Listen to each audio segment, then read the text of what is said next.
In our digital world, technology convergence is driving change. And very soon, protection will evolve to include digital security, physical safety, and personal privacy. The cyber world is impacting the physical world in new ways that undermine security and trust. And if we take a look at some of the examples out there, we can see how that is really manifesting.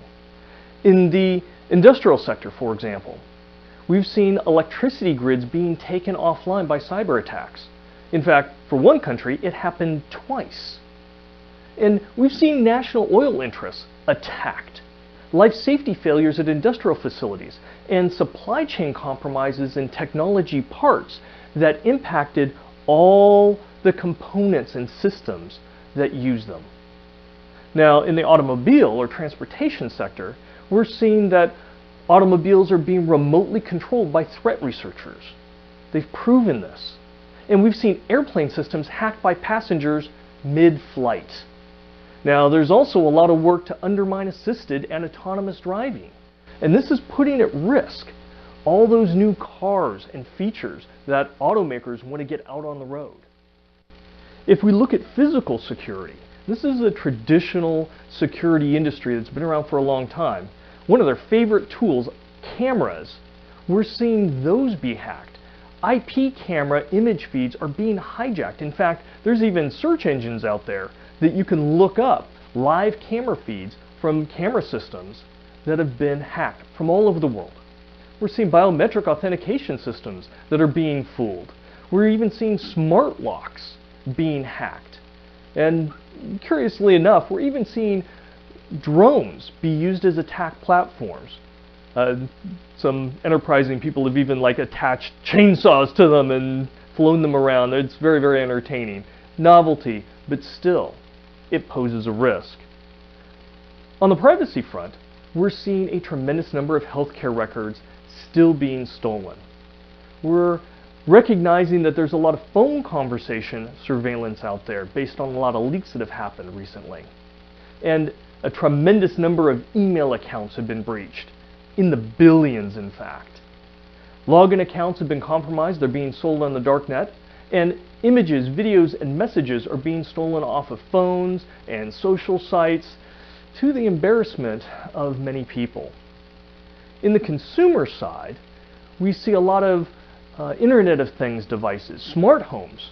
Those are being compromised, the devices within those, and being attached to botnets so attackers can use them to attack other systems.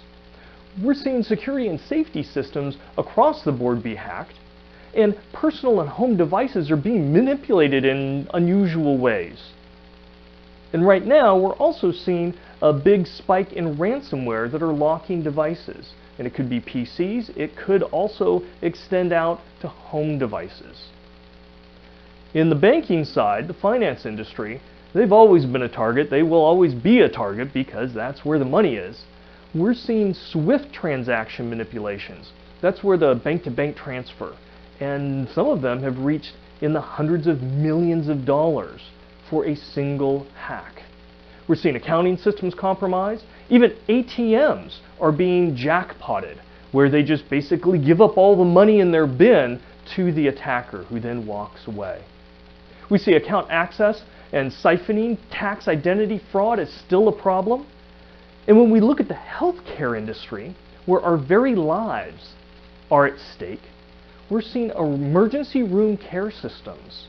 Those devices in the emergency rooms necessary for patients, we're seeing those be hacked and compromised.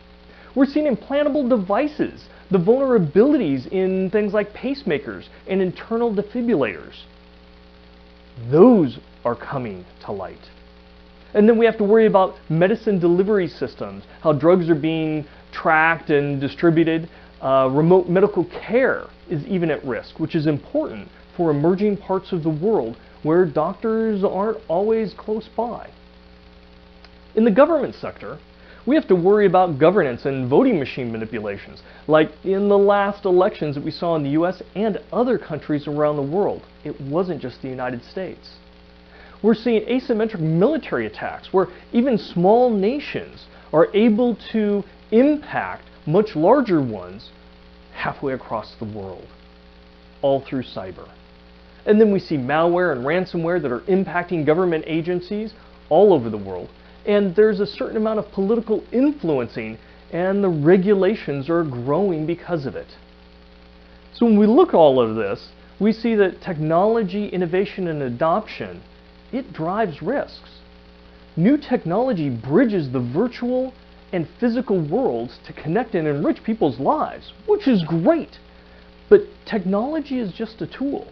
And although it drives benefits of digital transformation, it's also accompanied by equitable cyber risks.